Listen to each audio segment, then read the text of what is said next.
Hello and welcome to another StarCraft 2 co-op video. Today we'll be taking an in-depth look at the enemy comp Machines of War.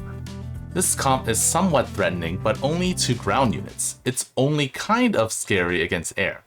Note that you'll either get Goliaths or Warhounds, not both, in the same wave until later on, but sometimes not even then. As you can see, once siege tanks come in tier 3, the waves start to hit really hard. This comp has a high HP pool.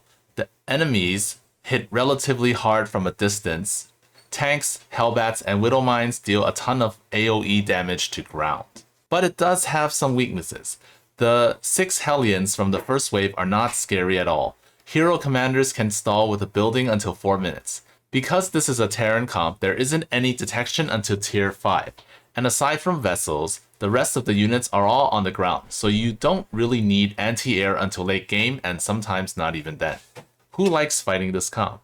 Anyone who loves fighting a pure ground comp will like Machines of War. Who hates this comp? Artanis, because it reminds him of Blue Goo in Brood War. Many commanders like this comp, but this is not always the case when mutators are involved. Alarak only kind of loves this comp because he's gonna take a lot of damage tanking for his army. Swan doesn't like the huge number of tanks, but he has ways to deal with them. Raynor kinda hates this comp because Goliaths and Thors hurt his air units, and the Hellions and tanks melt his bile. Spider Mines are good against these ground enemies though. Many of the notes are similar to previous enemy comps. On OE, you have to deal with Thors much earlier than on other maps. On Rifts to Korhal, the first wave hits early, but they deal very little damage. You might build a lot more defense than you actually need, because you might be thinking that they're Vultures or Reapers. On Mal Warfare, you won't fight any Thors in the escort waves. Same with Missed Opportunities. Stall the final wave with buildings to avoid fighting the Thors.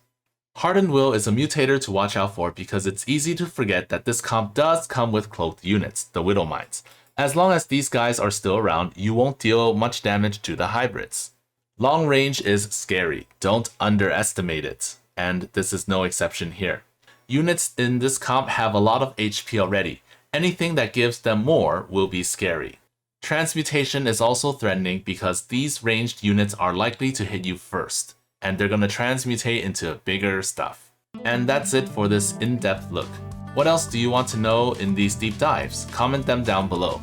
Thanks to all the members who are supporting me. If you would like to join, check out the link in the description. And while you're here, why don't you check out the in-depth look at Classic Mech? See you there!